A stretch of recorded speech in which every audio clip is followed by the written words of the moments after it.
blocks the media in the back. Thank you very much.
Investigative. That's my passion.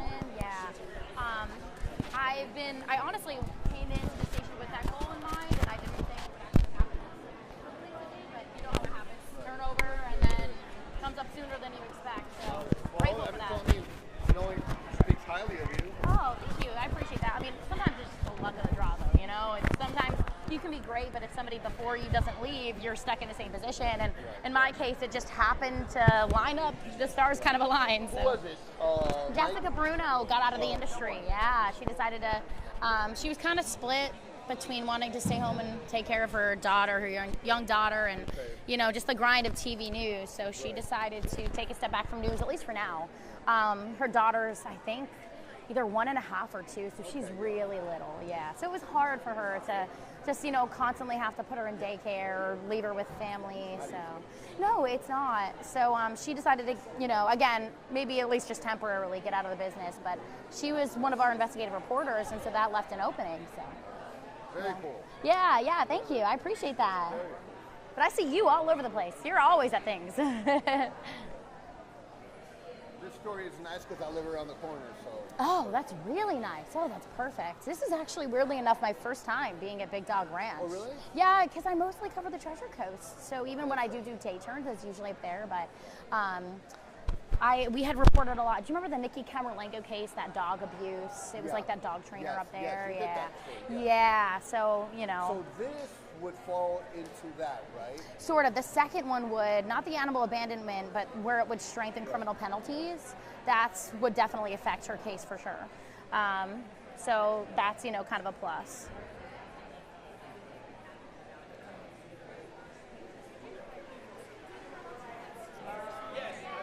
Hi, how are you? Good to see you.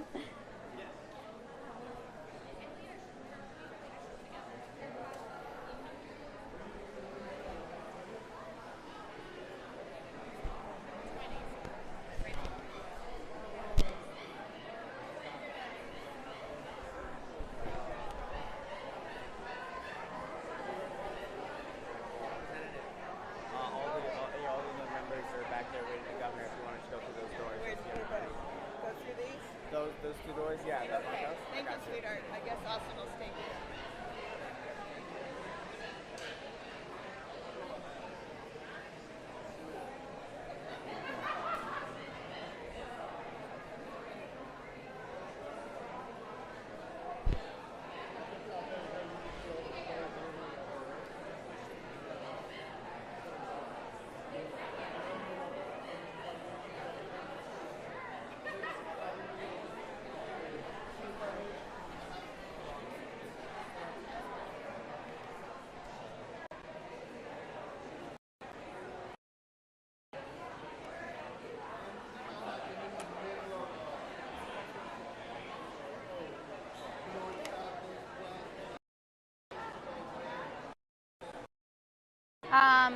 Is our shot up? The assignment desk is asking. Yeah. Perfect. Wait, who was asking? Assignment desk. Oh, yeah. We are up. I thought so.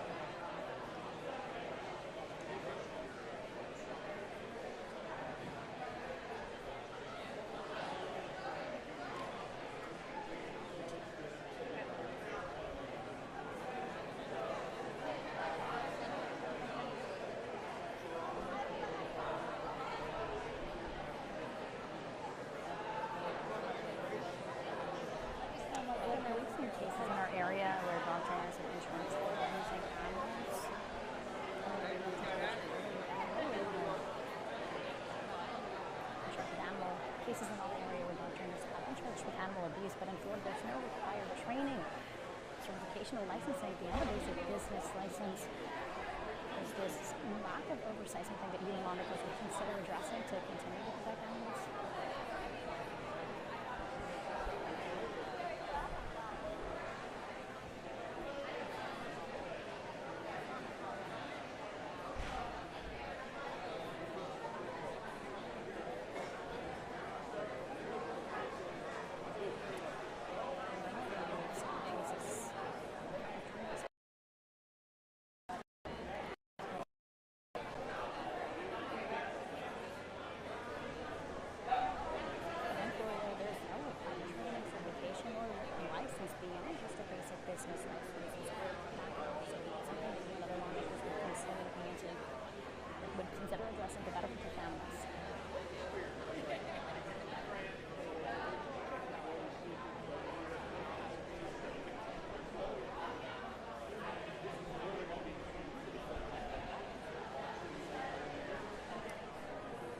You probably, I don't need to tell you this, I'm sure, but one thing that I want to do is address like how there's Trooper's Law and now Dexter's Law. But for this family who lost their dog to a dog trainer, there isn't yet a Mako's Law, and she wants that to change.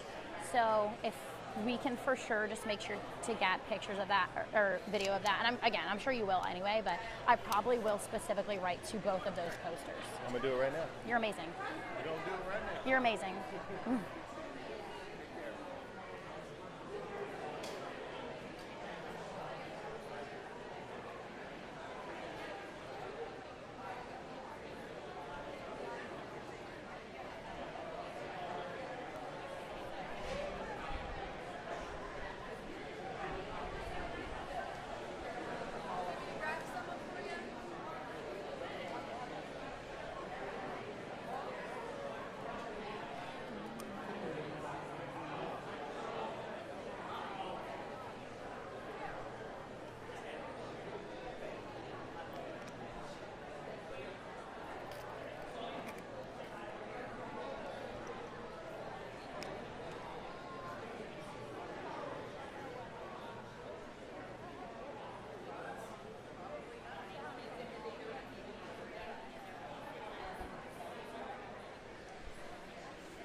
Trainers in our area have been charged with animal abuse, yet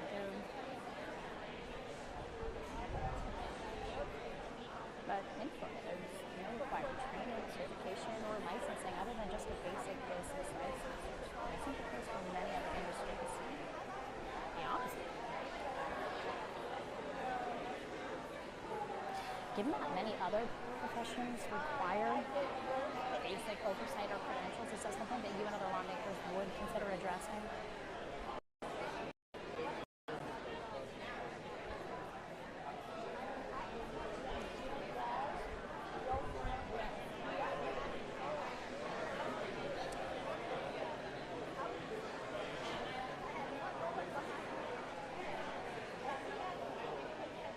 We've seen dog trainers charged with animal abuse. In our area, we've seen dog trainers charged with animal abuse, but in Florida, there are no.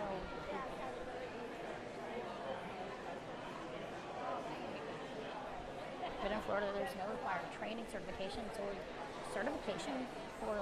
licensing beyond just a basic business license. Given that other professions do require basic oversight, is that something that you consider addressing with other lawmakers to continue protecting animals?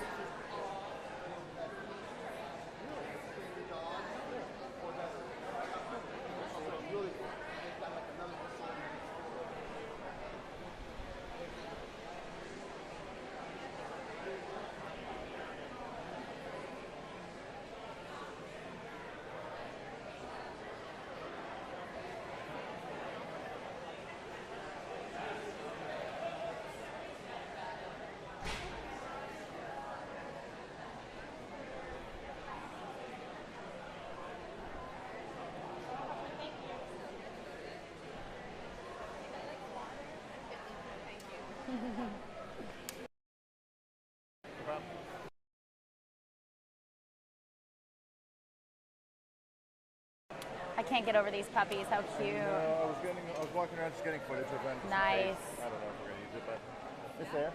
Oh, heads up. Starting stream now. Okay. All right.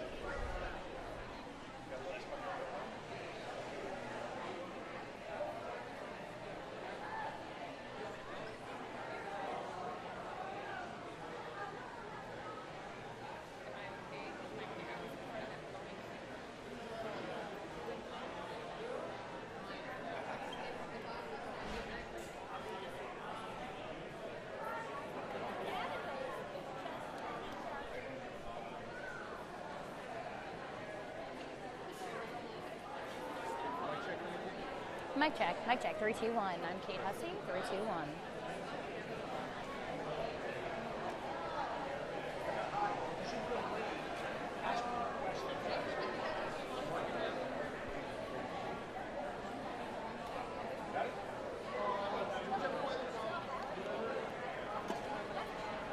You know what? Stand right here.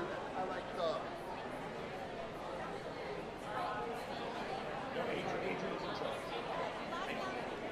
I will.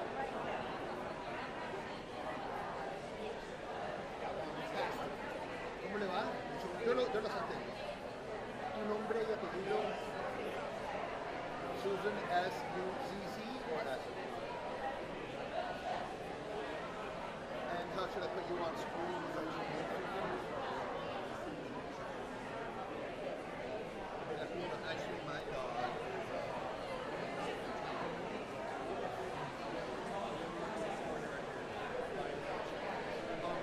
Susan, la importancia. Y en resumen, la importancia de esta nueva manera.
where they were overseeing a bite case. A dog bit someone, and the judge's ruling was, I believe every dog has the opportunity for only one bite. So I'm not gonna. So if it's a first-time offender, free to go. Wow. Wow. Where was that? Was that here? I don't know. I know my wife told me. I thought it was pretty cool. It is cool. It is cool. Because, you know, sometimes the dog is just triggered, too, by something, you know, and it isn't malicious or, especially dogs that were rescued, you know, they're, like, we had a rescue when I was a kid, and she was abused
Very impressive facility. I mean, those of you who've been here know that. I've known about it, but this is the first time I've been here, and wow. We're joined by our Executive Director for Highway Safety and Motor Vehicles, Dave Kerner, Lori Simmons, founder and CEO of Big Dog Ranch Rescue, president founder of the Ponce Animal Foundation, Debbie Dorino, Trooper Orlando Morales from the Florida Highway Patrol, and then we have Representatives Weinberger, Gerwig, Gossett Seidman, and the warrior Mike Caruso. They're all here today. Thank you.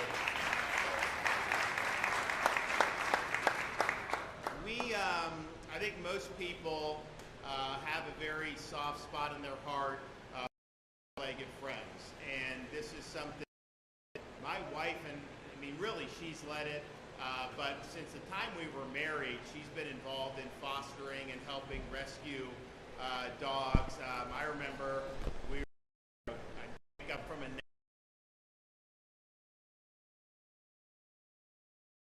she had a TV show at the time, so she and like immediately people would come and they would do it, and then she's even done that since we've been in Tallahassee, living in the governor's residence, where people see and then they come and are able to adopt and save a lot of great dogs.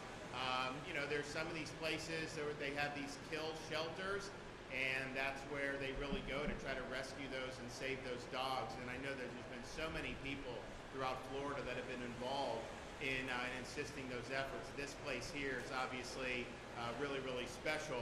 But we've been doing that, and it's something that's been important, particularly the First Lady. But I would also say, from an operational perspective, when I was deployed to Iraq way back when during that conflict, you would not see a special forces mission without a military working dog. You would not see EOD without those dogs. And I'll tell you what, when they would train, when they would tell that dog who to get, they would latch on to that to the hostile, and they would not let go. I mean, it was pretty impressive to see how well trained they are. And of course, they're in harm's way too, not just when you're deployed militarily in a place like Afghanistan or Iraq, but even here with our police forces, our PDs, our sheriff's departments, and our state law enforcement. These dogs, the police dogs, the canines, the military working dogs, you know, they have served our state, and they've served our communities, and they've served our country in really, really impressive ways. And I'm proud to say we have recognized that fact in the state of Florida over the years that I've been governor. A few years back, we signed a bill to authorize emergency service vehicles to transport injured police canines to a veterinary clinic to ensure they quickly get the care they need to recover if there is no individual requiring medical attention, and that was not something that they were permitted to do before that. So you now have EMTs that can provide emergency medical care to an injured police canine at the scene of an emergency and while the canine is being transported. We also signed a bill, Senate Bill 96, to increase the penalty from a third-degree felony to a second-degree felony for intentionally and knowingly causing great bodily harm, permanent disability, or death to police canines, as well as horses and other types of animals. We've also signed House Bill 1047 to increase criminal penalties for harming, harassing, or willfully resisting an animal working with police officers, firefighters, or search and rescue teams. We believe that these canines are an instrumental part of Florida being a law and order state. And I'm proud to say that as a matter of policy and as a matter of money, because we have provided help for veterinary bills, because I think one of the things that happens is these canines do a lot of good work. It's time for them to retire, and a lot of times the hands canine, but the vet bills are tough. And so we had a program to be able to help with that. That's facilitated more adoption. So we're proud to not just that further this really important mission. Now, one of the bills today involves caring for animals and caring for pets during these natural disasters. So when we have the storm, and look, getting ready to start hurricane season. We're going to do some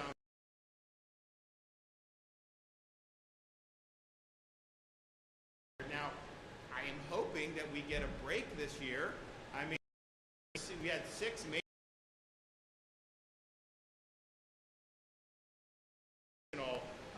This is something that they kind of tend to go in bunches, and then sometimes you get a respite. Who knows, right? I mean, I can't predict. When they predict there's not going to be then that, and so it doesn't really. So who knows what'll happen? Hopefully we don't have to deal with it. But I can tell you, when we see a storm on the horizon, when we start ramping up the public messaging, one of the things we've been stressing is if you evacuate, make sure you're taking care of your pets. You cannot leave a dog behind if you're in an evacuation zone. All of our shelters, all of our counties have at least one shelter that is pet friendly. And we have told people we do deals with the restaurant and lodge so that virtually any hotel will allow, during a state of emergency, dogs to go and your pets to go with you if you need shelter in a hotel room. So there's really no reason that you would need to be in a situation where you're leaving a dog behind. Now, we had a scene that was really sad to see as Hurricane Milton approached Florida last year in October of 2024. The trooper that's here with us today, Orlando Morales, he came across an abandoned dog tied to a fence on the side of Interstate 75, left to face the storm alone. Now, that's bad enough, but the water was rising very quickly, and so it was getting close to his neck, and had he just been left there, he may have ended up drowning or even have other things happen given the storm. So Trooper Morales pulled over, freed the pup, and brought him into his patrol car as the hurricane was approaching. This got a lot of attention in terms of social media and even legacy media, and so the dog has now been named Trooper. It's now the dog's and the owners, Frank and Carla, wanted to be here today, but they're under the weather, so they weren't able to be. But we want to thank them and acknowledge them for giving Trooper a good home. It was a close call, but I'm glad that things worked out for the dog and for both Frank and Carla. Now, this story is exactly the type of cruelty that we cannot tolerate in the free state of Florida. We're a law and order state, and that includes the need to prosecute those who are derelict in their duty to take care of their own pets. So today I'm going to sign Trooper's Law, legislation that makes it a third-degree felony to restrain and or abandon a dog outdoors during a declared natural disaster or any time in which a mandatory or voluntary evacuation order is in effect. Leaving a dog chained up in the path of an ongoing storm is inhumane, and under this law, it will be a crime that carries up to 5 years in prison and a $10,000 fine.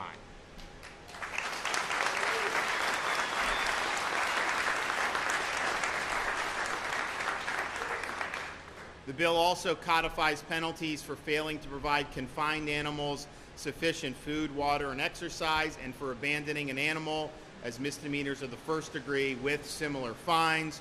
This law, Trooper's Law, sends a clear message. Florida will not tolerate cruelty towards animals, especially in times of crisis. Now, what happened to Trooper is unfortunately not an isolated incident. Across Florida, we've seen horrifying instances of animal cruelty that demand a stronger response from our justice system. One of the worst examples was the case of Dexter, a shelter dog in Pinellas County, who was adopted, only to be found brutally decapitated just 4 days later. Current sentencing guidelines don't match the gravity of these crimes, and it was evident that Florida law needed to do more to protect dogs from senseless violence. So today, I'm also proud to sign HB 255, also known as Dexter's Law, which strengthens penalties for aggravated animal cruelty and ensures the offenders are tracked and punished accordingly.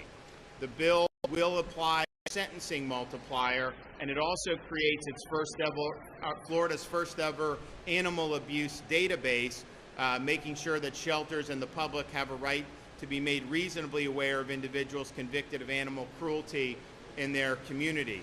The bill is narrowly tailored to of cruelty against domestic.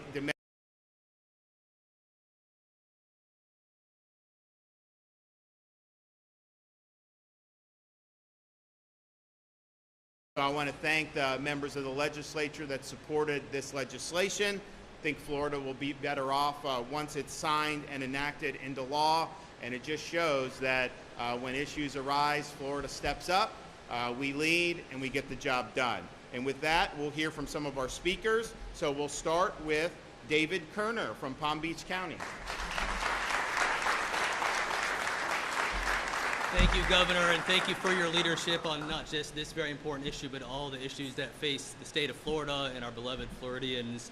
As a Palm Beach County native, it is a pleasure to be back home here in Palm Beach County for just a little bit, and particularly here at Big Dog Ranch Rescue. And on behalf of the Florida Highway Patrol, it's a very special honor to join our great governor, Governor Ron DeSantis, Lori Simmons, Debbie Dorino, and our honored members for this very special and important bill signing. But most certainly, it is a huge honor for all of us to join all of you, the fighters and the soldiers and protectors of animals in need and love and rescuing. I thank you for what you do. I know how passionate you are, and I want you to know that it makes a very big difference in the lives of the animals that need rescuing and love. Thank you for never giving up on our four-legged friends and all of God's special creatures. And while I'm here today in my official capacity on behalf of the Florida Highway Patrol, I could not miss this opportunity to share with you my story about my four-legged friend. We all have that story, how we fell in love. And mine starts in 2017. Fortunately, Sheriff Bradshaw sent a contingent of deputies led by now Chief Tony Araujo over to Puerto Rico in 2017 after Hurricane Maria. We were there to help to the best of our ability. We were in the rocky or mountainous portion of Puerto Rico called La Cordillera Central. I know I butchered that, but I remember being on top of this mountain, and out of the woods and out of the trees came a pot cake, and I think we all know what a pot cake is. Out came this dog that was just beaten, battered, bleeding, but he was smiling. And he came up to me and he put his paw on me, and I promised myself that I would give him the best life that I could give him. Now, understand at the time the logistics were very difficult in Puerto Rico, so getting him home was a challenge. And who did I call? I called, well, now Representative Meg Weinberger. She wasn't representative yet, but she was fighting a good fight. I said, I got this dog, I got to bring him home. She got on the phone with no other than Lori Simmons from Big Dog Ranch Rescue. And in my notes, I don't know why I recall this number, but Representative Weinberger and Lori were able to get my dog onto an airplane, and I thought that there were 120 dogs rescued in that moment. I was talking with Lori before the event. It was 7,000 dogs that Big Dog Ranch Rescue brought back from Puerto Rico to Florida. And I know I mentioned earlier that I said I would give Nick, that's his name by the way, Nick, the best life that I could give him, but I never imagined how incredible of a life he would give me. And so Representative Weinberger, Lori, Big Dog Ranch Rescue, thank you for changing the course of both of our lives. It's been a blessing every day. Enough about my story. The real reason we're here is to cheer on our governor, our incredible governor, as he signs two fantastic bills. HB 255, Dexter's Law, and Senate Bill 150, Trooper's Law. Now, Trooper's Law did not come into being by accident. It didn't come out of nowhere. It started with the deplorable actions of a human being abandoning his dog on the side of an interstate during a hurricane. It involves the rescue of that same four-legged, beautiful dog by a state trooper. It then transitioned into a criminal investigation led by the Florida Highway Patrol, and it includes the heart-touching efforts of our governor and First Lady in their efforts to find a forever family for a trooper. And it ends today with the efforts of our state lawmakers to pass Trooper's bill, which will become official when the governor puts his signature to the bill in just a few moments. I'm honored to have State Trooper Orlando Morales, who rescued Trooper the dog, Let's give him a round of applause for your awesome efforts.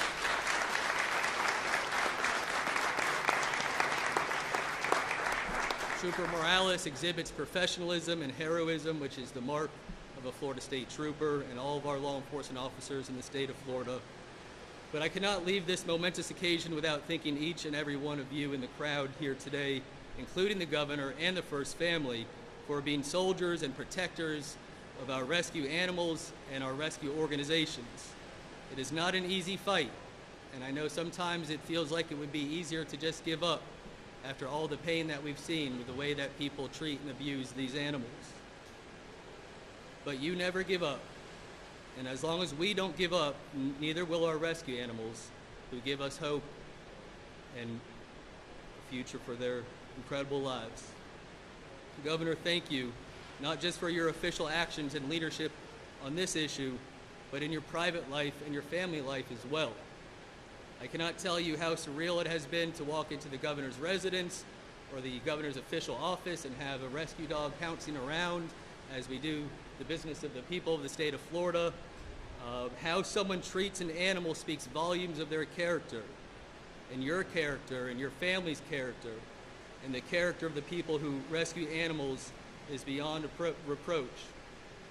And my final comment and thought is, I've never had the chance to publicly thank you, Sheriff Bradshaw.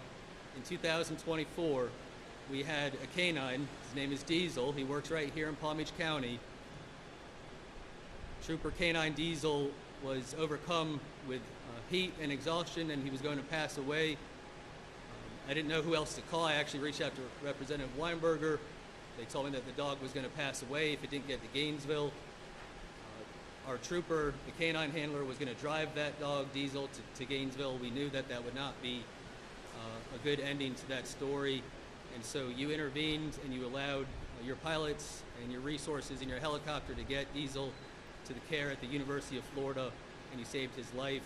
That's just one small example of the incredible way that you've served this community, and the Florida Highway Patrol thanks you for what you have done for law enforcement. Thank you.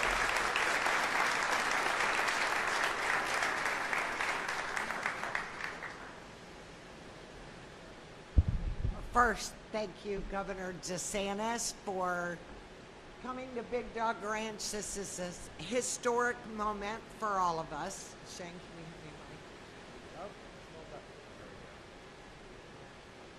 forgot the important thing. Today marks a turning point, not just for us, but for thousands of dogs across this state who have no voice of their own. We're deeply grateful to the lawmakers who had the courage to put these bills forward, and to Governor DeSantis for signing them into law with conviction. Both these bills will save lives. Not possibly, not hopefully, they will save lives. They will force people to think twice before they abandon a dog or commit acts of cruelty we see far too often. At Big Dog Ranch Rescue, cruelty isn't a headline. It's a reality we face here every single day. Dogs like our BB, who is nearly starved to death, skin and bones, abandoned, abused, and left to die. We have dogs full of buckshot and ribs broken by hands of monsters. We have dogs that have been deliberately burned, where it takes months of painful wound care for them to recover.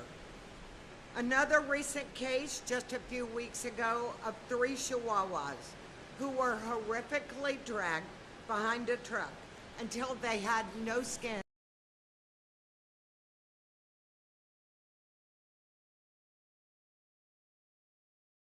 So many are severely neglected that their spirit is gone by the time they arrive to us.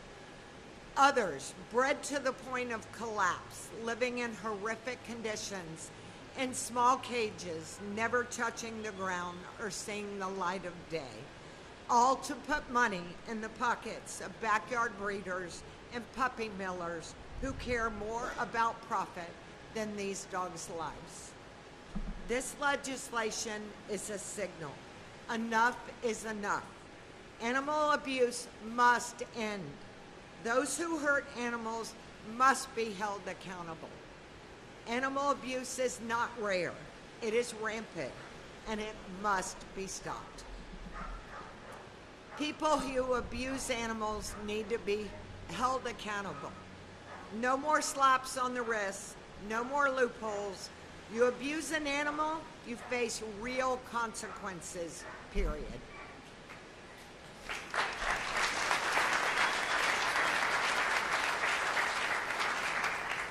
Our new campaign here at Big Dog Ranch Rescue is MADSA, Make America's Dogs Safe Again. You all have hats underneath your chairs or in your chairs. Please wear them proudly and spread the message. We're targeting the bad actors, backyard breeders, and puppy mills that profit from cruel and inhumane breeding practices. Please spread the word. This is what we'll be up to the legislator for next year, trying to put an end to. So Big Dog Ranch Rescue has saved nearly 80,000 lives since opening in 2008. We wouldn't need to do this if bad humans had not failed them. We currently care for over 1,800 dogs and puppies between our 3 campuses. At least 30% of these dogs are victims of abuse or neglect. There are far more cruel people out there than we'd like to believe. But these dogs are more than numbers. Each one has a name. Each one has a story. And each one deserves the chance to live with dignity and to be loved. We believe that signing of these bills are just the beginning. We can end the cycle of cruelty through education, sterilization, and legislation.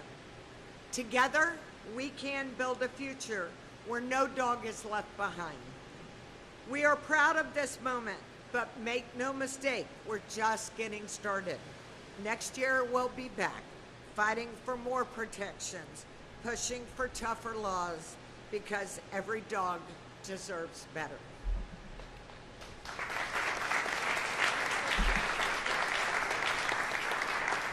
To everyone who helped bring this bill to life, thank you. Thank you for caring. The dogs may not be able to speak, but today, your actions spoke volumes for the dogs.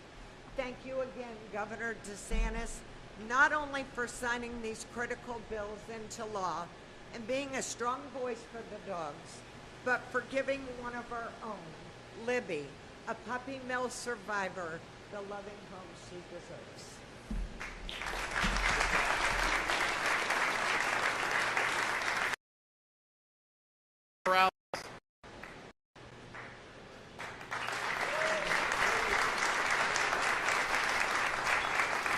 How you doing, everybody?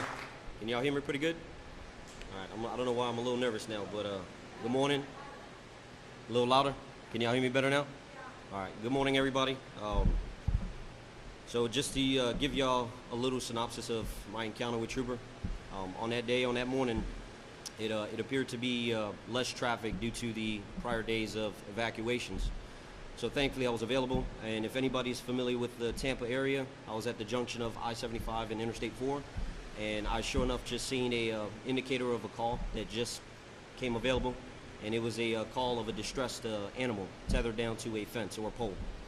And with immediate, pretty much action, I just started heading in that direction northbound, and it took several loops, but I thank God that he gave me the right time and right place of where to be. And after like the second or third loop, I was able to find a dog clearly in water, in distress. And it was a horrific moment to be in, but I was just thankful that I was able to find him. And sure enough, from the viral video that went everywhere, yeah, he was almost gonna bite me, but I had to give him some space. You know, he definitely earned that. He was clearly in distress. I took him in, and he got all the attention, the love, and the care that he needed. And thanks to Hillsborough County Humane Society, Leon County Humane Society, and also Big Dog Ranch, he was able to get all the care in the world. and get to where he's at now with the Fosters all the way to Frank Spina and Carla. So now, unfortunately, as the governor mentioned, I can't be here under the weather, but I am in communication with him. He is doing absolutely amazing. I get pictures and videos, and if no one's aware, he actually adopted another dog. So Trooper has a fur companion. So he's living his best life, and he's doing amazing.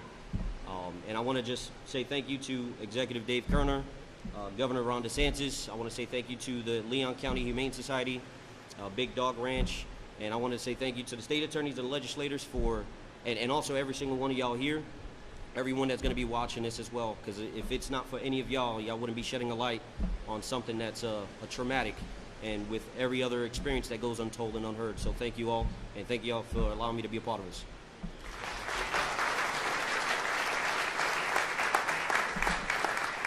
Okay, and then our last speaker is Debbie Dorino.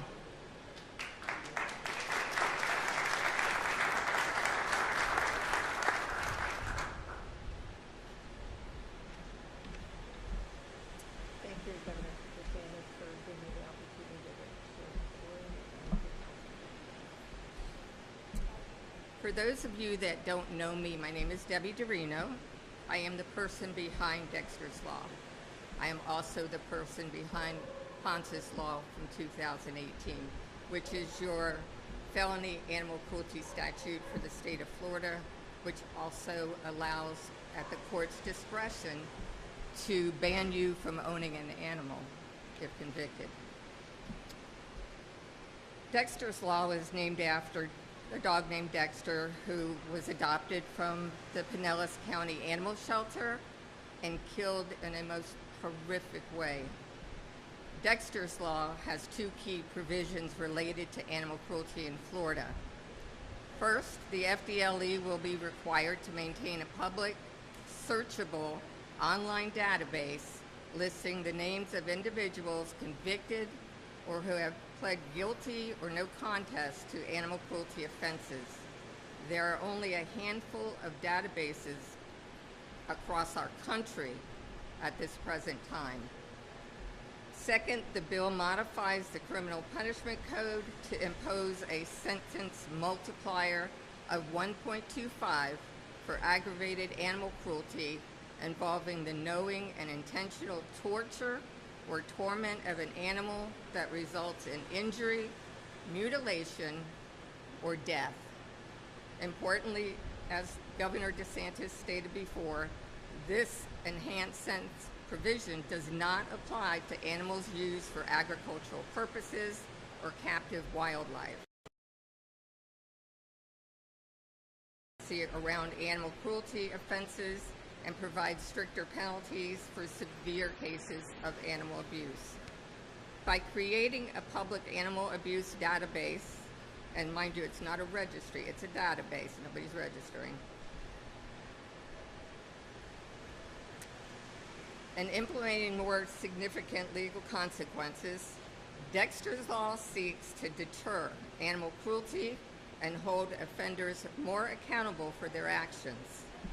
Dexter's Law helps push Florida to the forefront in the fight against animal cruelty. I'd like to thank Representative Linda Cheney and Senator Tom Leek for sponsoring Dexter's Law. They were not able to be here today. And a special thank you to my friend Meg Weinberger, Representative Weinberger, also for helping to sponsor this bill. I would like to thank you, Governor DeSantis, again for signing Dexter's Law. Due to our animal.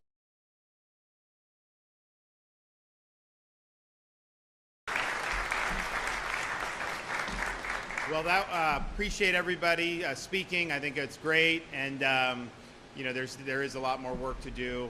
You know, it's interesting. I've got a preschooler. She's going into kindergarten next year, and she's like really interested in Chihuahuas. And I was just like, do Chihuahuas like the young kids? I don't know. I mean, it seemed like they probably be a little temperamental there. I tried to tell her. I said, you know, that may not be what you want right now, but we'll see. We'll see what happens on that. But why don't we make it official? So everybody wants to come up, we'll do it. And get it done.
Well, great job, everybody. I know that we'll be doing some more work on this, I'm sure, in the coming months and beyond. And I really want to, again, just thank everybody here and thank you for the great work that's done, not just here in Palm Beach County, but in all these other states. And you got Franklin, Tennessee coming online. When's that coming online?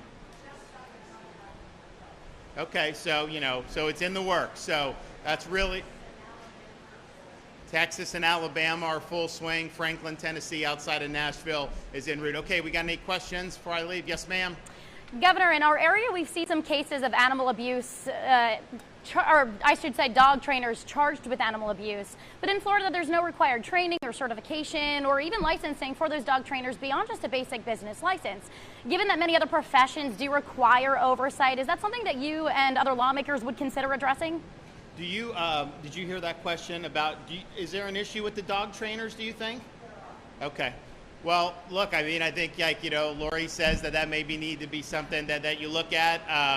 So, look, I want to protect the dogs. So, if there's things we can do, then I want to be a part of that conversation. Absolutely. Yes, sir.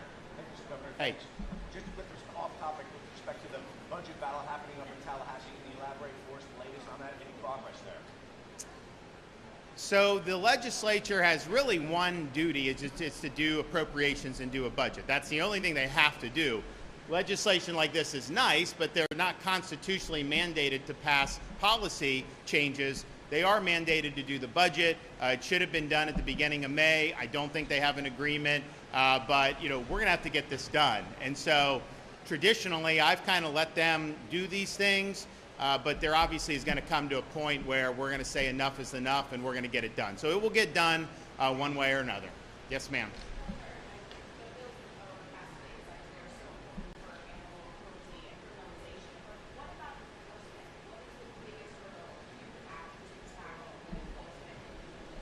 Well, no, I mean, I think that we've now given prosecutors better tools and law enforcement better tools to be able to hold people accountable who are being cruel with animals. And the reality is sometimes things would happen in the past, but it's such a low-level offense that they've got all these other cases going on, so sometimes that may not be their priority. Well, now, if you look at like Dexter's Law, if you look at some of the things, these are real serious offenses.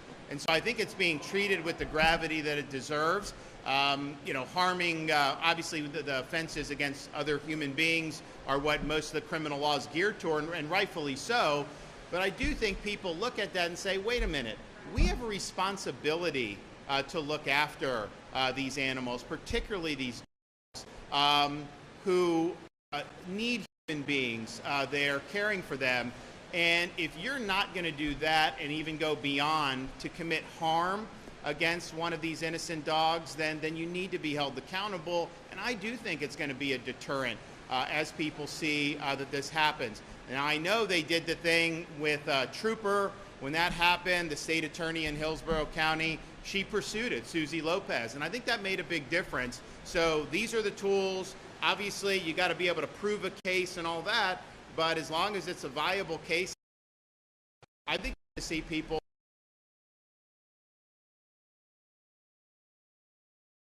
In the Tampa Bay area, there was huge support from the public to be able to hold that individual accountable. I mean, why you would chain them on a fence on an interstate with at the time it was a Category 5. Now it's slowed, but this thing was approaching, and you have all the water that was rising. And I'm just thinking to myself, what would possess you to do that? I mean, if you're evacuating, you're taking the dog in your car and dumping them instead of just keeping them in your car. It just makes no sense. And there are sometimes that people are doing things that need a very swift response. So I know that there's going to be other conversations going forward about other ways that we can do. It's just 95% of the people in our society would never do any of this stuff, right? You wouldn't even need laws. They're just not going to do it because they know. But you got that small number of people who just don't have the same basic care for the pets and these animals that almost everybody else does. And that can turn very sadistic, as we saw in Dexter's case. And there's people that have a fetish of being cruel to animals. And again, this is a very small percentage, but they can do a lot of damage. And so it's our job to hold them accountable. Okay, guys, thank you.